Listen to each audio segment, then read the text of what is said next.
Դե ինչ այլևս փաստ է, որ գործ ունենք տևական եւ մասշտաբային պատերազմի հետ։ Այդպես է։ Այո, ցավոք սրտի շատ անակնկալ ձևով այս պատերազմը սկսվեց եւ ամսու այդ 7-ի առավոտյան 6:30-ի շրջանում այնպիսի հզոր հարձակում հրթիռային տեղի ունեցավ Իսրայելի տարածքի վրա, որ անմիջապես ասենք Իսրայելի կառավարությունը պատերազմ հայտարարեց։ Այսինքն վերջին 50 տարվա ընթացքում նման պատերազմի հայտարարություն չէր հնչել Իսրայելի ղեկավարության շուրթերից եւ տեղի ունեցավ հազարավոր այսպես ահաբեկիչների, մարտասպանների, թալանչիների ներխուժում Իսրայելի տարածք։ Սա ես գնահատում եմ կառավարության հատուկ ծառայությունների եւ բոլոր հետախուզությունների բացարձակ ձախողումը։ Սակայն այս ձախողման համար պատասխանատվության ենթարկել այս պահին շատ սխալ է եւ սրանով է նաեւ պայմանավորված, որ հրեա ժողովուրդը փողոցներ դուրս չեկավ, ինչ որ մեկի հրահանգով, կանչով հերվից մոբիլիզացվեցին եւ հիմա առաջին խնդիրը Իսրայելի պետության ու ժողովրդի հաղթանակ տանելն է այս ահաբեկիչների նկատմամբ, որոնք հազարավոր մարդկանց ուղղակի մորթեցին, սպանեցին ու գերեվարեցին հայրից ավելի։ Ասում են հակառակն է տեղի ունենում։ Ընդդիմությունը միավորվում է գործող իշխանությանը եւ ձևավորում ազգային միասնության կառավարություն։ Այո, հենց ես սրա մասին խոսում եմ՝ ի տարբերություն Հայաստանի, որտեղ ասենք 1-2 կրակոցից հետո ինչ որ կանչեր են լինում եւ ժողովուրդը որոշ մասը ընդդիմադիր կոչված փողոցներ է դուրս գալիս, Իսրայելում որևէ մեկը հարձակում չկատարեց կառավարական որևէ շենքի վրա կամ քարեր անցորդների վրա չշպրտեց, միասնական, միասին,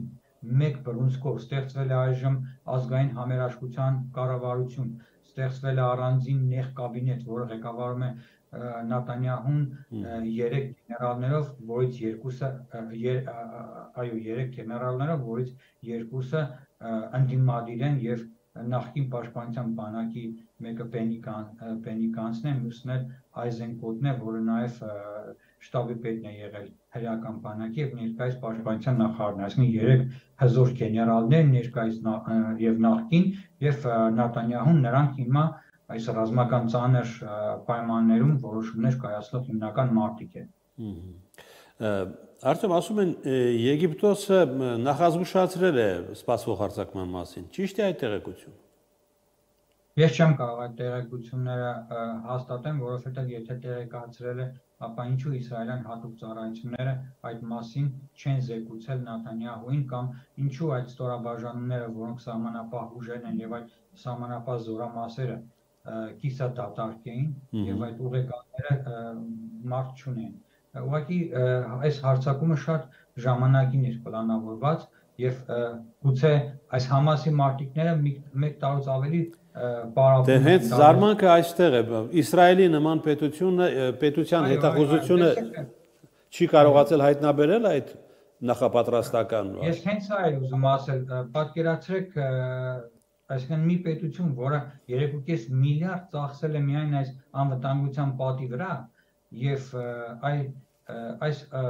տեսախցիկները, տարբեր տեսակի այս շարժումներն, արձանագրող սարքերը, իրենց ԱԹՍ-ները, այդ տասնյակ ուրեմն արբանյակները, հետախուզությունը ներքին ու արտաքին արաբների շրջանում ունեցավ այդ հարյուրավոր լրտեսների ցանցը, միթե ասենք որևէ մեկ այս ամբողջ համակարգից չտեղեկացրեց, որ նման խոշորացավալ հարձակում է տեղի ունենալու եւ եթե նույնիսկ Եգիպտոսն էլ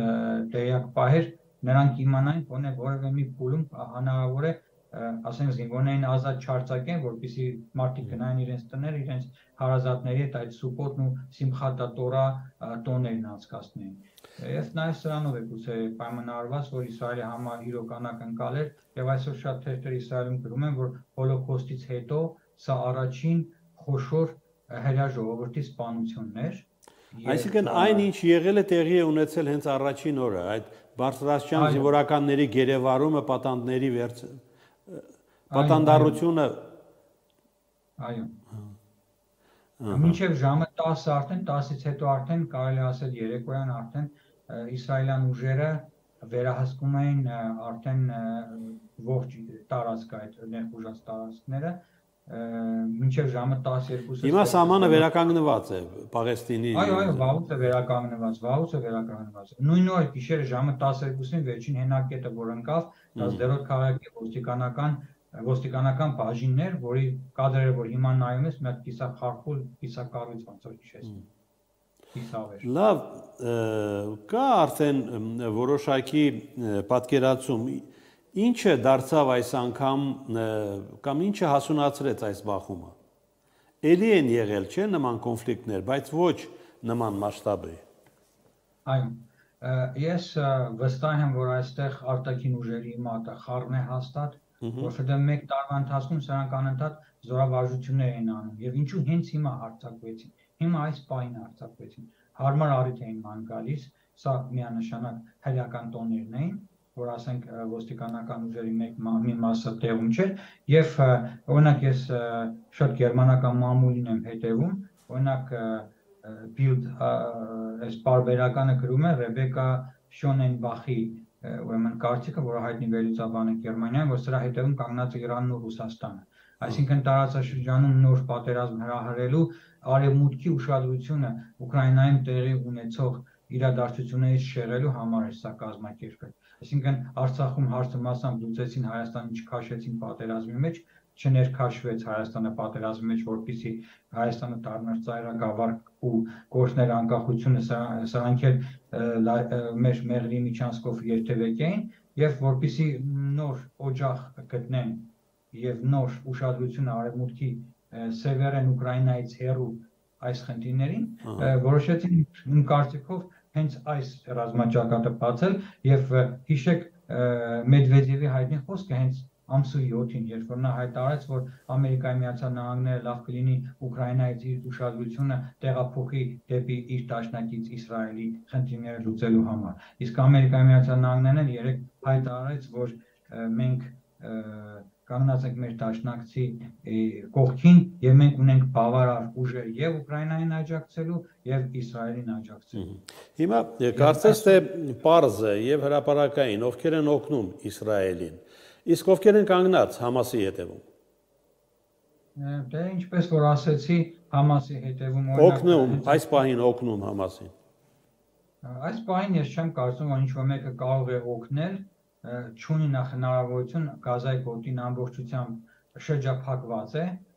անջատված է լույսը, ջուրը, գազը, բոլոր տեսակի կոմունալ ծառայությունները, էլեկտրականություն եւ ինտերնետային կապ եւ հեռախոս։ Բայց Իսրայելը այս պահին ամբողջությամբ հրթիռակոծման տակ է։ Այո, նույնիսկ այդ պայմաններում ոչ ամբողջությամբ, միայն հարավային շրջանները եւ մասամբ կենտրոնը։ Հյուսիսում այլ ուժեր են գործի դրել իրենց հրթիռները։ Այնտեղ որտեղ դու ես գտնվում, մենք երկրի կենտրոնում ենք, մենք ունենք այստեղ հայկական համայնք, խոսելով Իսրայելի հայկական համայնքի մասին պետք է ասել, որ ունենք մոտ 10,000 հայ Իսրայելում եւ երկրի կենտրոնում մոտ 3,000 հայ է ապրում, իսկ հարավում մոտ 500, 4-5 քաղաքներ կան հարավում, որոնք ամենաշատ հայերով են բնակեցված, Բերշևան է, Կիրյատ, Աշկելոնը, Աշդոդը եւ բարեբախտաբար Սդերոտում ես մի 10 քանի տարի առաջ գիտեի, որ հայ ընտանիք կար երկու եւ նրանք այնտեղից հեռացել են, եթե չեմ սխալվում, չունեմ Սդերոտի ստուժածների մասին տեղեկություններ եւ այս քաղաքները հիմնականում հարավային շատ ծանր իրավիճակ է այստեղ ստեղծվել, երբ մարդիկ օրերով ռմբապաստարաններից կամ այդ հատուկ պաշտպանված սենյակներից չեն կարող դուրս գալ, դուրս ես գալիս մի քանի վայրկյան հետո անմիջապես նորից օդային տագնապ է հնչում, նորից պետք է վազես, երեխաներին հավաքես, որպեսզի տեսնես ռմբապաստարան, այսինքն անընդհատ այս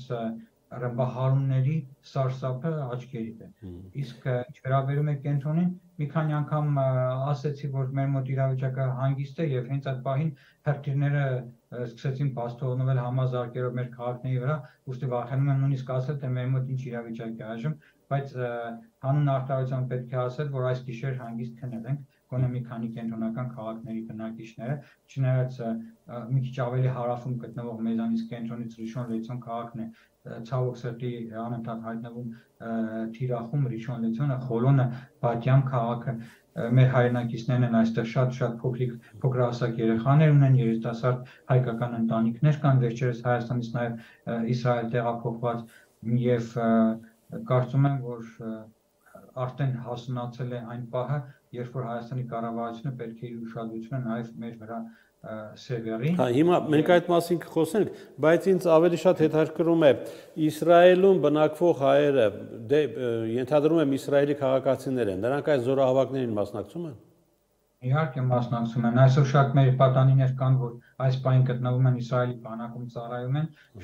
շատ տղաներ կան, որոնք որ գիտեք թե հայեր իրենց առանձնահատկությամբ շատ յուրահատուկ են եւ հատկապես Իսրայելի բանակում այնպիսի սպաներ ունենք, այնպիսի մասնագետներ ունենք, որ ես կերազեի, որ այդ երիտասարդներին այսպես խմբով հավաքեինք ու բերեինք, ասենք Հայաստան, որպեսզի այդ իսրայելյան տեխնոլոգիաները եւ ասենք ողջ գիտելիքները փոխանցեն հայկական բանակին եւ իհարկե մեր երիտասարդները ստանում են հաղորդագրություններ բանակից անմիջապես մոբիլիզացվելու եւ մեկնելու ասենք իրենց համապատասխան ստորաբաժանումները եւ սա իրոք մտահոգիչ է մեզանում որովհետեւ ես հիշում եմ տարեթիվ ուղղակի չեմ կարող հիշել թե որ թվականն է երբ մենք մեկ գործրեցինք մեկ հայորդի դա մեր հայտնի դիրիժոր Վահագն Պապյանի որդին Դավիթ Պապյանը, հա, երբ որ Հայաստանից նա եկել էր Իսրայել եւ անմիջապես զորակոչվել էր եւ շրջափակման Համասի, այն նույն հենց Համասի գրոհայինների կողմից շրջափակման մեջ ընկնելով կարողացավ իր ընկերների կյանքը փրկել եւ իր կյանքը զոհաբերեց հանուն իր ընկերների փրկության այդ օրերը հիշում եմ այնքան ծանր ենք տանում երբ որ մեր պատանուն ասենք ուղղակի բարը չեն գտնում թե ասենք հետմահու սերժանտի կոչման արժանացրեցին հերոս տղա էր իր կյանքով փրկեց իր ընկերներին սակայն այդ տղան չկա մեր հետ չէ իր ընտանիքի հետ չի